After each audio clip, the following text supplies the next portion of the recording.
Halo, selamat pagi, salam sejahtera untuk kita semua. Anda menyaksikan channel YouTube BPSDM Provinsi Kalbar bersama saya Virgi Dainas. Sebelum kita mulai episode podcast hari ini, kami mohon untuk Anda jangan lupa untuk like podcast ini dan pastikan untuk share ke kerabat dan keluarga terdekat yang membutuhkan informasi tentang podcast hari ini. Dan pastikan Anda telah channel untuk subscribe channel ini di official BPSDM Provinsi Kalbar untuk terus salam kompetensi dan pastinya membiasakan perubahan, memperbarui kebiasaan.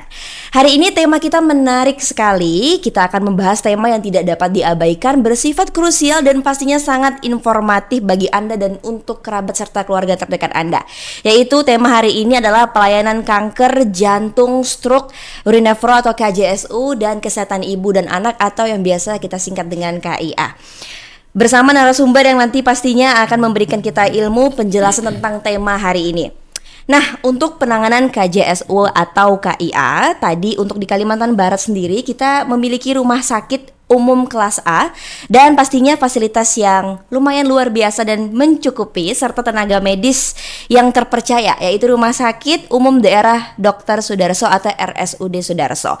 Nah, maka di episode kali ini telah hadir bersama saya narasumber yang luar biasa. Hari ini akan menemani saya itu Dr. Hari Agung Jahyadi MKes selaku Direktur dari RSUD Dr. Sudarso.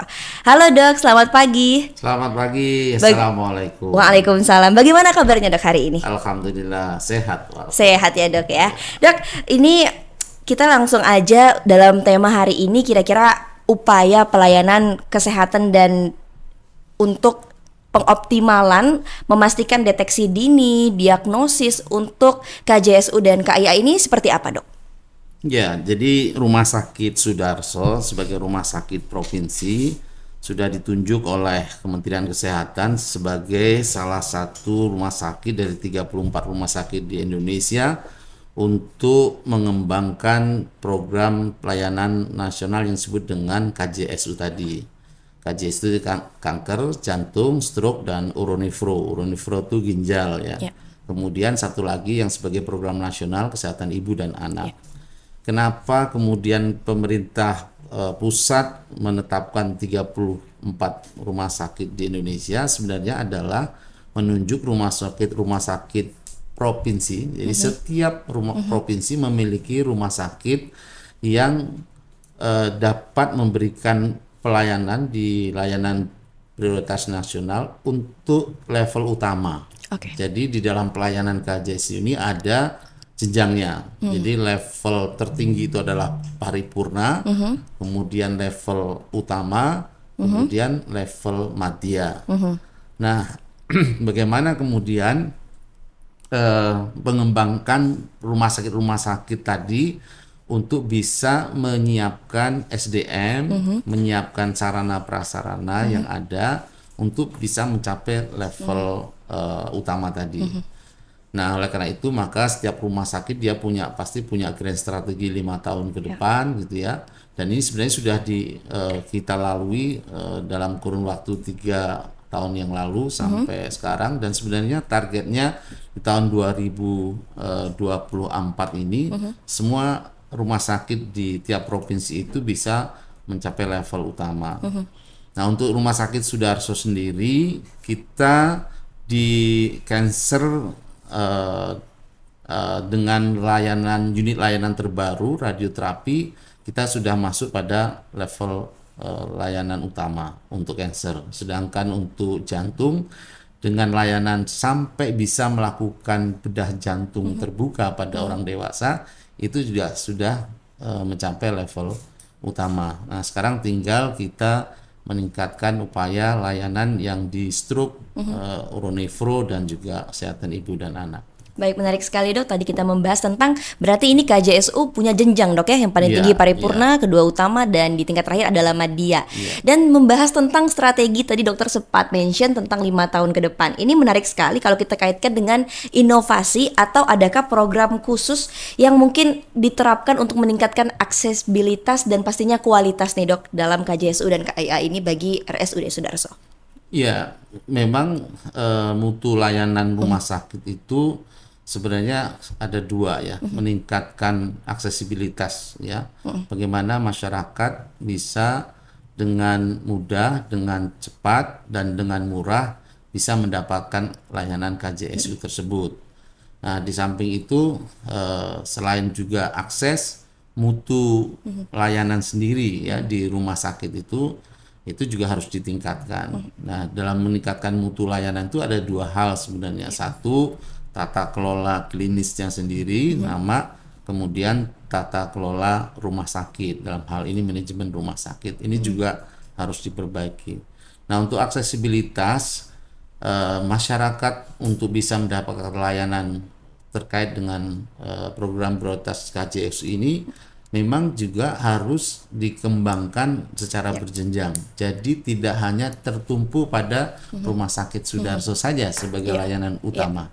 Rumah Sakit Madya, jadi kami juga sudah menunjuk rumah sakit jejaring kita di kabupaten kota yang nantinya juga dikembangkan untuk bisa melakukan pelayanan KJSU pada level Madya, ya, sehingga nanti hubungannya antara rumah sakit utama dengan rumah sakit madya ini, rumah sakit utama akan memberikan pengampuan ya kepada rumah sakit madya, rumah sakit madya diampu oleh rumah sakit yang lebih tinggi. Nah, kami sendiri rumah sakit utama itu juga diampu oleh rumah sakit paripurna. Kebanyakan rumah sakit paripurna ini rumah sakit milik vertikal, milik pemerintah pusat yang ada di Jawa. Kayak misalkan untuk cancer gitu ya, itu kita diampu oleh Darmais dan juga RSCM. Untuk yang jantung oleh Harapan Kita.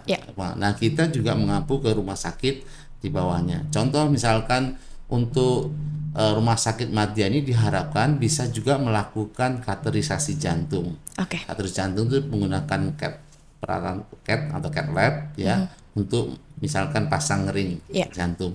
Nah, sementara ini kan di Kalbar ini hanya ada di Rumah Sakit Sudarso yang bisa pasang ring jantung. Nah, diharapkan beberapa rumah sakit secara regional nanti itu juga bisa melakukan pelayanan kateterisasi jantung, sehingga akses masyarakat ini tidak tertumpu hanya kepada rumah sakit Sudarso saja. Nah, saya kira itu nanti pengembangannya strateginya ke arah sana. Jadi Sudarso berkembang, tapi juga ada beberapa rumah sakit madya yang nanti akan juga kita kembangkan sehingga masyarakat juga lebih mudah mengakses layanan KJSU tadi. Iya, menarik sekali. Berarti memang untuk di saat ini mungkin masih RS Sudarso, Pak ya. Dan tapi kita harapkan juga inovasi ini akan berkembang untuk seluruh rumah sakit walaupun di tingkat media, Pak ya. Berarti menarik sekali. Pak, ini dalam konteks KJSU dan KIA pasti kita membahas tentang mengenai peningkatan kesadaran masyarakat akan faktor mungkin resiko dan gejala-gejala awal. Ini juga menjadi PR bagi rumah sakit pastinya untuk memberikan edukasi dan pastinya untuk memberikan hal ini. Bagaimana sejauh ini kalau dari RS Sudarso, Pak? Ya, kalau di dalam pelayanan rujukan pengobatan memang rumah sakit Sudarso ini kelas A. Jadi rujukannya bukan dari layanan pratama atau vaskes pratama atau puskesmas, tetapi dia harus rujukan dari rumah sakit tipe C atau tipe B ya. Sehingga memang rujukan-rujukan yang kaitannya dengan KJSU tadi memang pada stadium yang sudah lanjut kebanyakannya ya. Ini yang dialami atau yang kita rasakan bahwa rujukan-rujukan itu kebanyakan memang stadium lanjut atau yang memang tidak bisa dilakukan di kabupaten kota. Nah, di dalam upaya edukasi sebagai bagian dari fungsi rumah sakit ya. Sekarang ini rumah sakit juga berdasarkan undang-undang kesehatan yang baru itu diperbolehkan melakukan upaya-upaya promotif dan preventif. Kalau dulu kan hanya kuratif dan rehabilitatif, jadi pengobatan dan rehabilitatif. Nah, dengan undang-undang kesehatan yang baru, sebenarnya fungsi rumah sakit ya dibolehkan melakukan upaya-upaya promotif dan preventif. Nah, oleh karena itulah kami dari Rumah Sakit Sudarso ya, sejak fungsi itu diperbolehkan, banyak hal yang sudah kita lakukan untuk membantu ya masyarakat menerima informasi-informasi baik terkait dengan pemberitaan atau informasi layanan KJSU di Sudarso, tetapi juga ada kegiatan-kegiatan yang kita lakukan yang sifatnya edukasi. Nah, di beberapa event kita melakukan acara-acara baik itu seminar atau simposium atau dari satu waktu, misalkan event di hari ulang tahun Cancer Day misalkan, atau jantung, atau kaitan dengan hari-hari tertentu, kita selalu melakukan kegiatan-kegiatan yang sifatnya edukasi. Selain menggunakan media sosial dan media-media elektronik lainnya yang kita sampaikan kepada masyarakat. Selain itu juga ada aktivitas-aktivitas langsung yang bersentuhan dengan masyarakat. Jadi ada tim penyuluh rumah sakit yang turun juga ke kelompok-kelompok masyarakat untuk memberikan informasi tentang layanan dan juga upaya-upaya yang sifatnya pencegahan tadi. Berarti memang tindakan promotif dan juga preventif telah dilakukan Pak ya sama RSUD Darso ini untuk membantu pastinya dalam konteks KJSU dan KIA kali ini. Pak, kalau untuk, ini penasaran sekali, kalau untuk langkah konkret layanan prioritas untuk KIA seperti apa Pak?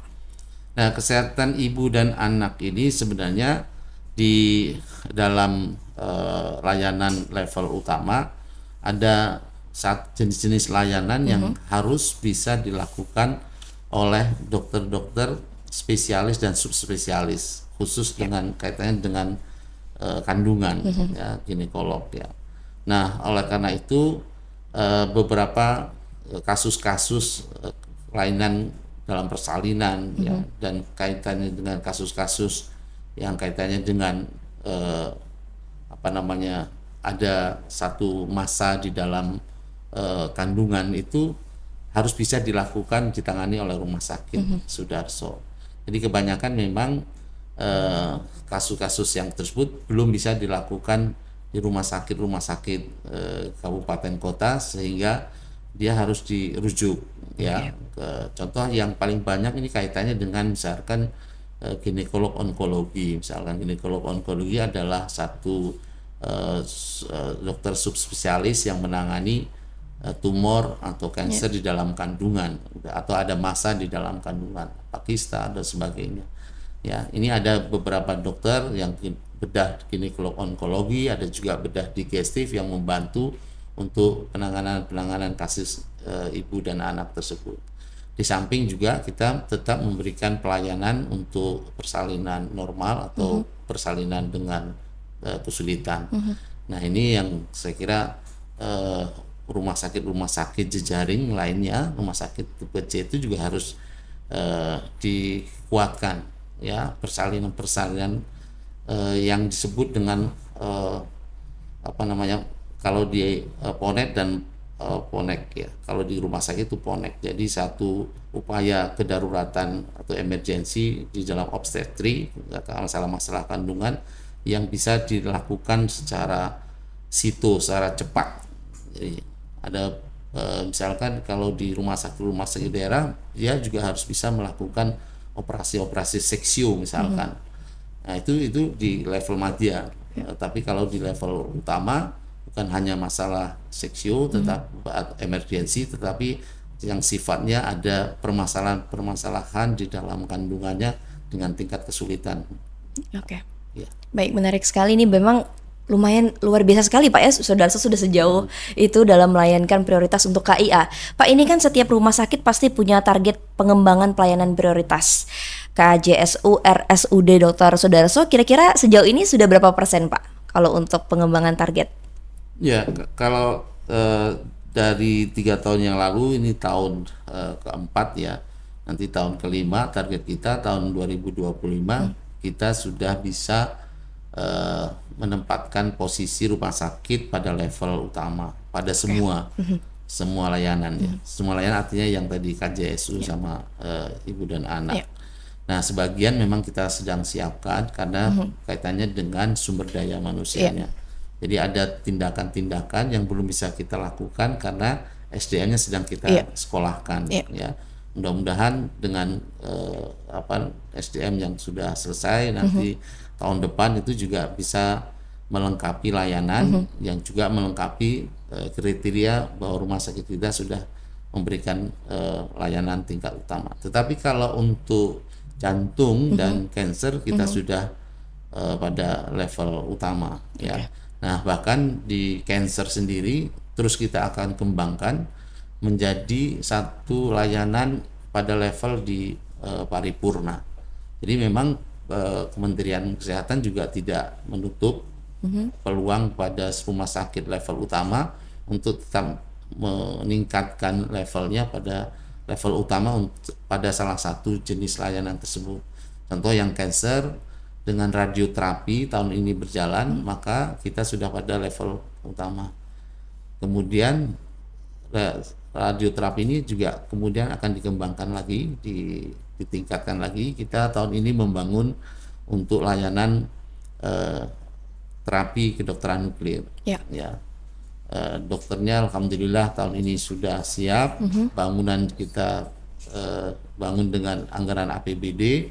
Kemudian peralatannya secara bertahap di tahun 2024 akhir setelah bangunan jadi, dan tahun 2025 dilengkapi dari Kementerian Kesehatan, sehingga mudah-mudahan tahun 2025 pertengahan kita sudah bisa mengoperasionalkan unit layanan kedokteran nuklir sebagai salah satu bentuk layanan pada terapi cancer. Baik, berarti memang kalau sejauh ini target pengembangan sudah ingin pasti untuk lompat ke utama Pak ya. Dan Pak, ini kalau kita membahas tentang target pengembangan tadi di tahun 2025 dengan formasi SDM yang telah diinginkan, beberapa juga akan disekolahkan terlebih dahulu. Ini kira-kira ada tantangan lain nggak Pak dalam target pengembangan kali ini? Tantangan yang mungkin paling besar dan akan dihadapi sama RS Sudarso? Ya, tantangan di Rumah Sakit Sudarso sama dengan rumah sakit daerah lainnya di luar Jawa dan Bali. Tantangannya adalah kaitannya dengan tersedianya SDM. Ya, untuk jenis layanan utama ini kan bukan hanya dokter spesialis, tetapi juga beberapa dokter subspesialis harus kita siapkan. Nah, di Sudarso, di wilayah Kalimantan, Sulawesi, ya, Papua dan sebagainya, memang hambatannya di masalah SDM. Juga bagaimana kita mengembangkan rumah sakit madya itu juga kaitannya dengan SDM. Mungkin bangunan bisa, alat bisa dibeli, tetapi tersedianya SDM untuk dokter-dokter spesial dan subspesialis ini yang saya kira menjadi tantangan kita. Makanya kita tidak dengan mudah serentak bersamaan semua unit ini ada, karena kita juga menunggu SDM yang sedang dididik, misalkan sedang sekolah.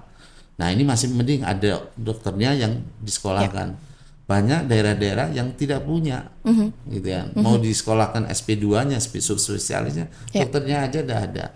Ya, atau dia mau disekolahkan untuk fellowship 6 bulan, dokternya juga nggak ada. Dia harus menunggu atau mencari dokter kaitannya dengan misalkan layanan intervensi jantung untuk scat lab atau kateterisasi yang ring tadi. Itu harus ada dokter jantung yang intervensi, subnya intervensi. Nah, sekarang dokter jantungnya aja susah nyari. Nah, itu jadi tantangannya di situ. Sama dengan Rumah Sakit Sudarso, yang jadi tantangan memang bagaimana kita menyediakan dokter spesialis dan subspesialis itu. Sehingga banyak upaya-upaya kita untuk melakukan kerjasama dengan rumah sakit dan perguruan tinggi ya yang menghasilkan dokter-dokter spesialis dan subspesialis tadi. Baik, menarik sekali ya Dok ya. Berarti memang tantangan yang paling utama adalah penyediaan SDM Dok ya. Mungkin fasilitas dan bangunan juga menjadi yang terdepan, namun itu di bawah dari SDM ya Dok ya. Menarik sekali. Baik Dok, sebelum kita lanjut ke pertanyaan selanjutnya, kita jeda sejenak dan pastikan Anda masih stay di YouTube. Kami akan segera kembali. Nah Dok, tadi kita sudah membahas tentang bagaimana tantangan tersendiri bagi RS Sudarso, yaitu yang paling utama adalah SDM. Nah Dok, untuk RS Sudarso sendiri, kalau boleh dikasih satu kata nih, untuk dokter spesialis dan juga tenaga medis, apakah sudah cukup atau masih belum? Belum.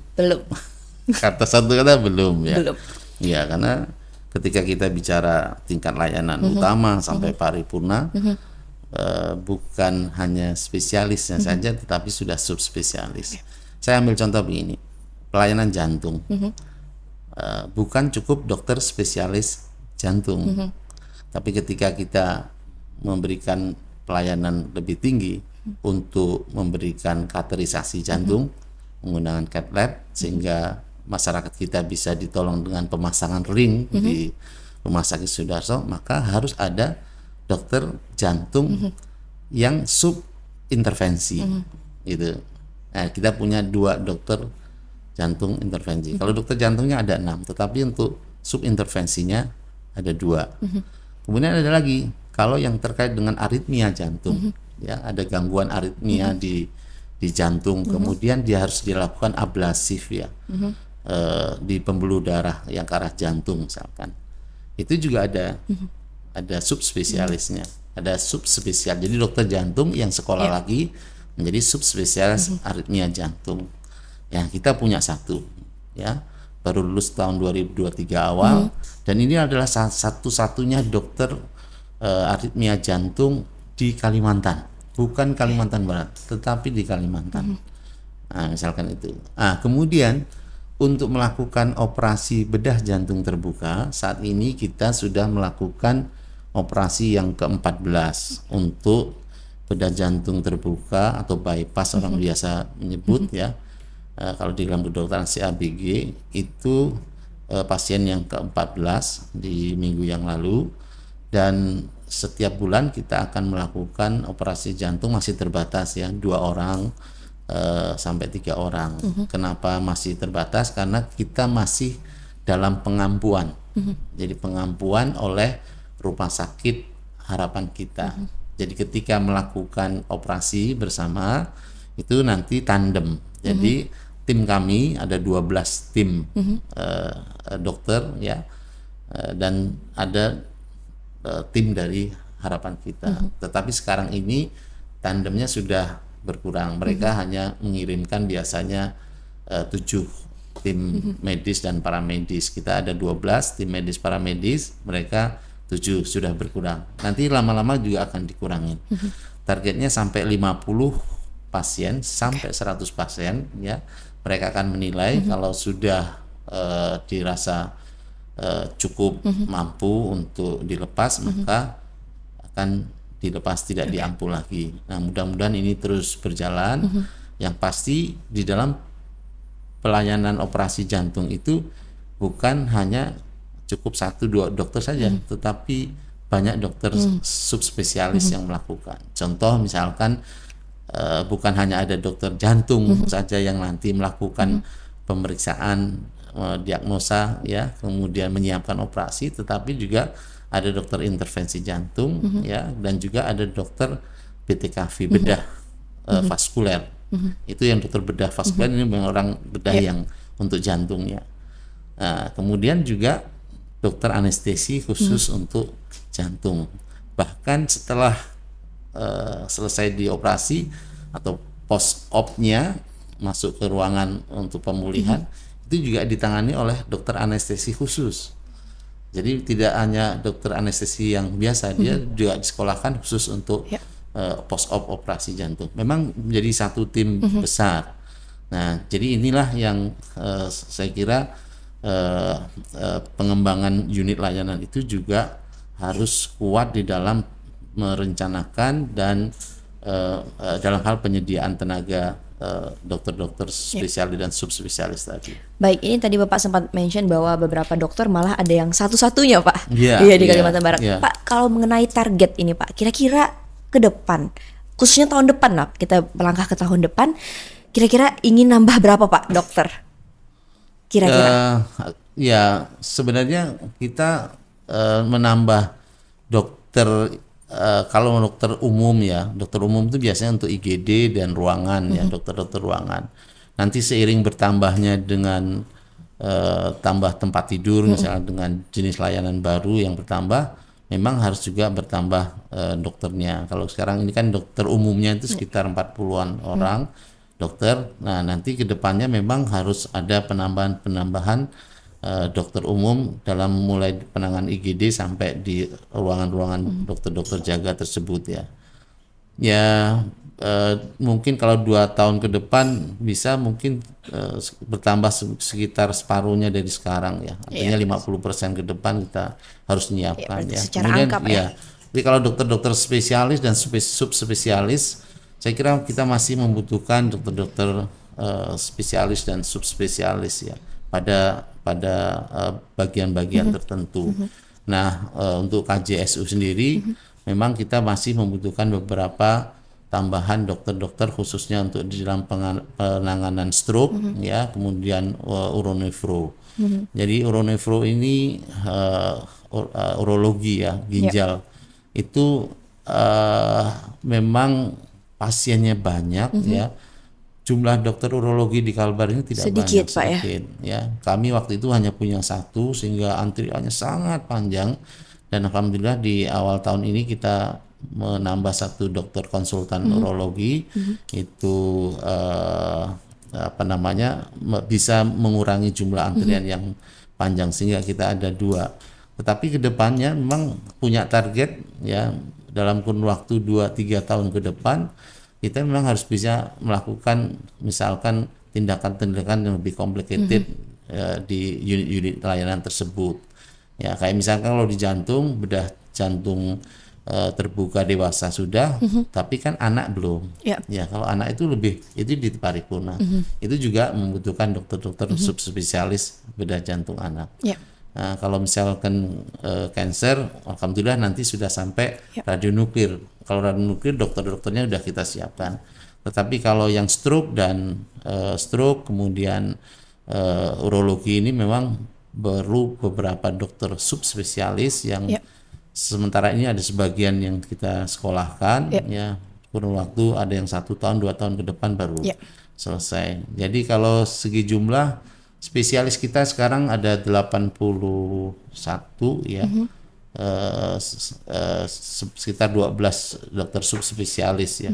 Jadi memang kita perlu penambahan dokter subspesialis, dan juga ada beberapa dokter spesialis. Misalkan radiologi kita baru punya 2 radiologi, itu juga harusnya targetnya 4 dokter.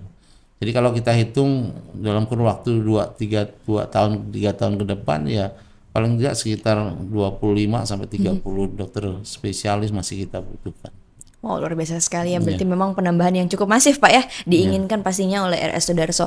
Pak, ini kalau kita membahas lebih detail, ini pelayanan KJSU ini kira-kira untuk RS Sudarso sendiri fasilitas, Pak, sejauh ini apakah sudah cukup atau masih kurang, atau dalam ranah seperti apa, Pak? Ya, kita tahapan pengembangan ya. Harapan kita KJSU itu punya unit terpadu masing-masing. Ya. Ini yang baru kita selesai dan kita resmikan, itu yang unit pelayanan jantung terpadu. Pelayanan jantung terpadu sebenarnya tahun lalu sudah bisa kita mulai, tetapi kita terhambat dengan adanya kasus DBD yang meningkat, dan kita harus menambah tempat tidur. Sedangkan ruangan anak terbatas, sudah penuh ya? Hanya 41 tempat tidur, kalaupun ditambah extra bed 50 tempat tidur. Padahal pasien DBD waktu itu sekitar 100 pasien anak ya, termasuk DBD itu 115, sehingga kita harus menambah 65 tempat tidur. 65 tempat tidur itu sementara ada gedung yang belum kita gunakan, yaitu jantung terpadu di lantai 2, itu yang kita gunakan dulu karena kondisi kedaruratan. Kita buka untuk ruang anak. Nah, ini kita sudah membangun gedung anak baru dengan 100 tempat tidur ya. Dan proses Maret ini akan tempat tidur yang digunakan untuk rawat anak di tempat jantung terpadu itu akan kita pindahkan ke gedung baru, sehingga gedung baru anak itu totalnya akan bisa menampung 100 pasien anak ya, sehingga nanti jantung terpadu ini bisa kita operasionalkan. Nah, ke depan harapannya lagi adalah kaitannya dengan cancer. Nanti ada radioterapi sudah ada, kemudian kemoterapi juga sudah ada, kemudian tahun ini bangun radio kedokteran nuklir untuk kanker juga. Nah di area itu, di area tersebut akan juga dibangun gedung kanker terpadu. Nah, jadi nanti harapannya 2025 itu ada jantung terpadu sudah operasional, kita membangun juga kanker terpadu. Tetapi masih ada PR untuk unit stroke, ya. Unit stroke itu mungkin nanti kita akan siapkan khusus unit stroke, jadi semua pasien-pasien yang stroke itu dalam satu unit layanan, ya tidak terpisah-pisah. Sekarang ini masih terpisah-pisah di ruangan-ruangan, tapi akan dijadikan satu jenis unit stroke, bukan sifatnya yang terpadu tapi unit stroke ya. Kemudian untuk urologi saya kira ada beberapa peningkatan layanan dan juga kemampuan dari dokter, penambahan dokter-dokter konsultan sehingga bisa sampai transplantasi atau ya transplantasi ginjal ya. Itu juga tidak bukan hanya sebuah impian, bisa saja dilakukan di Sudarso. Tapi sekali lagi memang kita siapkan betul SDM yang mampu untuk melakukan tindakan tersebut. Nah, untuk yang alkes biasanya alat kesehatan itu akan dibantu oleh kementerian. Yang jelas harus kolaborasinya kuat. Artinya pemerintah daerah komitmen terhadap pengembangan rumah sakit ini tinggi seperti yang sudah dilakukan selama ini. Jadi biasanya fisik bangunan dari APBD, kemudian alat dibantu oleh Kementerian Kesehatan. Baik, Pak, ini menarik sekali. Tadi kita sudah membahas bagaimana tentang fasilitas, lalu tenaga medis yang dibutuhkan, SDM yang akan dikembangkan oleh RS Sudarso, dan target-target yang ingin RS Sudarso capai.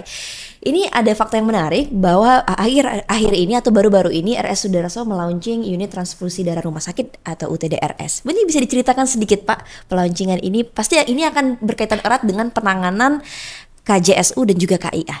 Kira-kira seperti apa Pak? Jadi ini adalah upaya perbaikan tata kelola klinis ya. Dalam tata kelola klinis, kecepatan dan kualitas ya, khususnya dalam penyediaan darah ini juga harus menjadi perhatian yang penting. Nah, selama ini rumah sakit sebenarnya SK UTDRS namanya, unit transfusi darah rumah sakit itu sudah diluncurkan ketika COVID ya. Jadi di rumah sakit besar itu diberikan izin untuk melakukan proses mulai pengambilan darah sampai kemudian pemberian darah pada pasien. Tetapi setelah itu ya memang fungsinya hanya sebagai bank darah. Jadi bank darah itu menampung darah yang kita ambil dari PMI. Ya, yang di kota ini kan UTDRS PMI kota. Nah, PMI kota mengambil kemudian dimasukkanlah di dalam tempat penyimpanan darah di bank darah tadi. Jadi selama ini fungsinya sebagai bank darah. Sehingga pasien ketika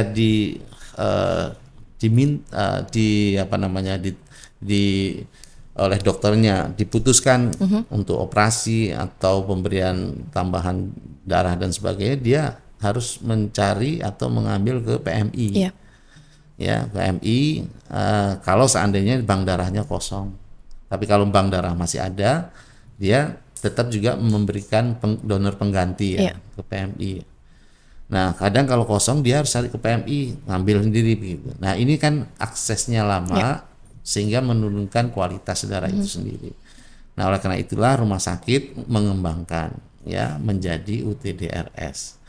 Jadi peralatan di tahun lalu kita tambah ya.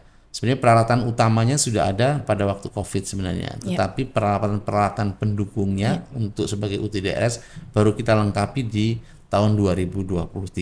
Berarti pas saat pelauncingan itu Pak ya? Jadi setelah semua siap dengan peralatan penunjang ya, maka kita bisa melakukan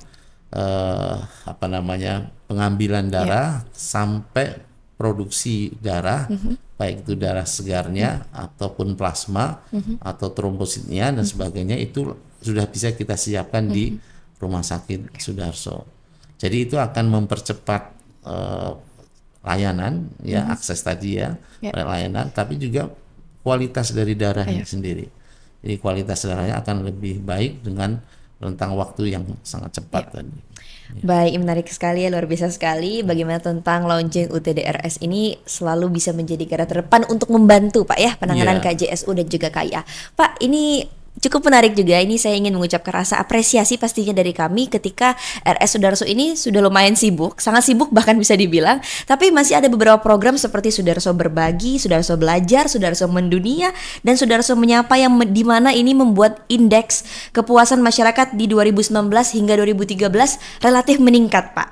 Nah ini nanti bisa mungkin ada display ya bagaimana nanti survei ya dari indeks kepuasan masyarakat untuk RS Sudarso.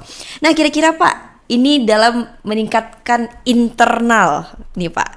Kira-kira pengembangan yang terjadi di RS Sudarso sejauh ini seperti apa sih Pak? Ya, tadi istilah-istilah yang disampaikan Mbak Virgi itu sebenarnya istilah yang memudahkan ya untuk teman-teman rumah sakit Sudarso ini bergeraknya kemana sih gitu ya.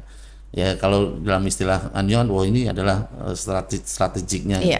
Tapi ini memudahkan untuk memandu teman-teman Sudarso itu ke arah mana. Kalau kita bicara tentang rumah sakit Sudarso Belajar itu artinya rumah sakit Sudarso ini harus terus meningkatkan keilmuannya, keterampilannya. Nah, konsep-konsep ini yang kemudian diterjemahkan dengan ada kegiatan seperti ini podcast ya tiap hari Kamis dari Sudarso untuk Sudarso dulu. Jadi misalkan Sudarso dari bagian mana, misalkan bagian HD hemodialisa atau bagian kemo atau bagian bahkan masalah gizi misalkan.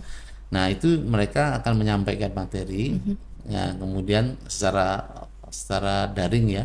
Nah kemudian diikuti oleh pegawai rumah sakit sendiri. Meskipun itu juga bagian dari satu poin untuk tenaga-tenaga fungsional ya untuk mengikuti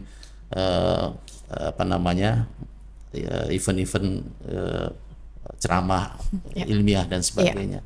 Bahkan disediakan oleh dokternya, dokter khusus ya Pak ya.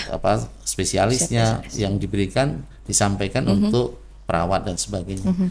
Nah itu yang belajar ya. Nah tapi ini akan kita kembangkan, Sudarso Belajar ini akan kita kembangkan untuk rumah sakit lain.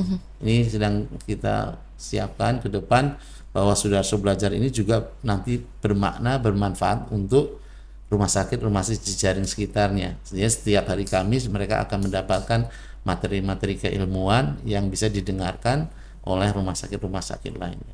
Nah, Sudarso Menyapa saya kira rumah sakit harus juga dekat dengan masyarakat. Jadi berbagai informasi kita sampaikan dan sekarang melakukan beberapa event seminar kepada masyarakat awam. Dan ini sudah kita lakukan 2 kali kegiatan, misalkan dalam hal masalah kanker, masalah KJSU ya, sehingga masyarakat ya bisa mendapatkan informasi tentang bagaimana perkembangan rumah sakit dan bisa meningkatkan aksesibilitas ya, akan memanfaatkan rumah sakit, tidak harus keluar, tidak harus ke luar negeri dan sebagainya ketika layanan kita sudah ada. Nah demikian juga yang agak luar biasa istilah rumah mendunia, Sudarso Mendunia. Sudarso Mendunia artinya begini, standarisasi yang kita lakukan sekarang adalah standarisasi nasional. Kita mendapatkan akreditasi paripurna tingkat nasional.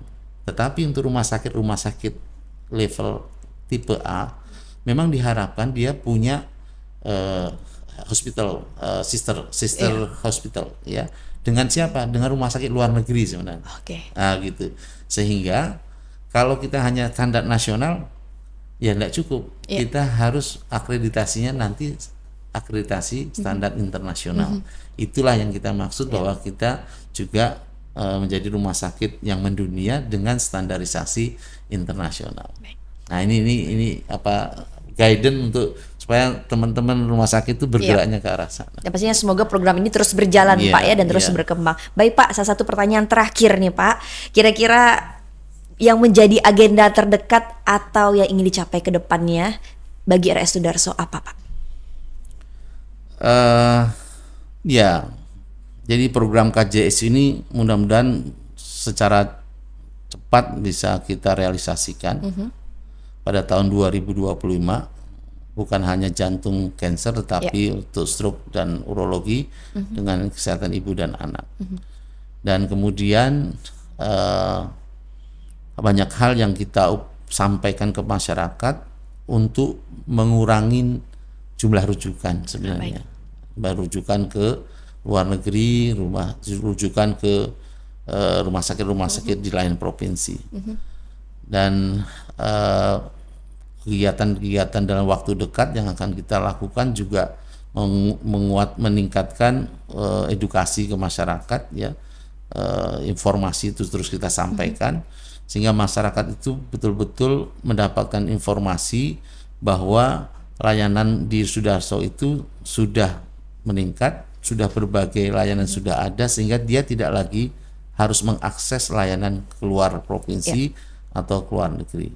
Dan ini sudah terbukti, ya, jumlah rujukan kita jantung, cancer ke lain provinsi itu sudah sangat menurun. Ya, hampir ada yang sudah menurun sekitar ada yang 50%, ada yang menurun hampir 100% dalam kaitannya dengan rujukan-rujukan KJSU tadi.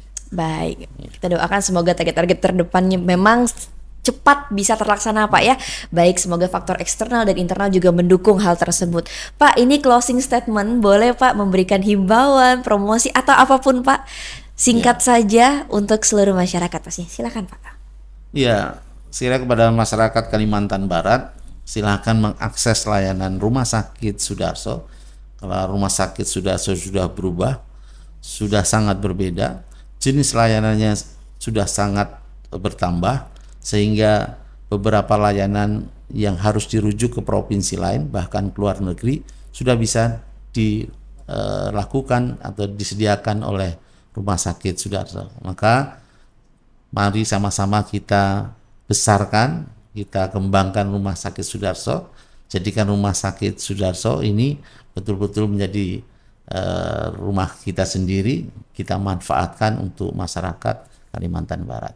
Baik, luar biasa sekali, ya. Dokter. Terima kasih banyak. Sama-sama. Sukses untuk RS Sudarso dan seluruh pegawai dan pastinya tenaga medis dan dokter yang berada di sana. Kita doakan semoga nanti kita bisa bertemu lagi, Dok, dengan pastinya prestasi yang lebih menarik, lebih baik untuk RS Sudarso. Terima kasih Anda telah menyaksikan channel YouTube BPSDM Provinsi Kalbar, dan pastikan Anda like podcast ini. Jangan lupa juga untuk share ke kerabat terdekat, dan pastikan berikan subscribe untuk channel ini untuk terus mengikuti konten informatif dan edukatif dari BPSDM Kalbar. Ikuti kami juga di Instagram BPSDM Provinsi Kalbar dan Facebook BPSDM Provinsi Kalbar. Saya Virgi Dayna, sampai jumpa.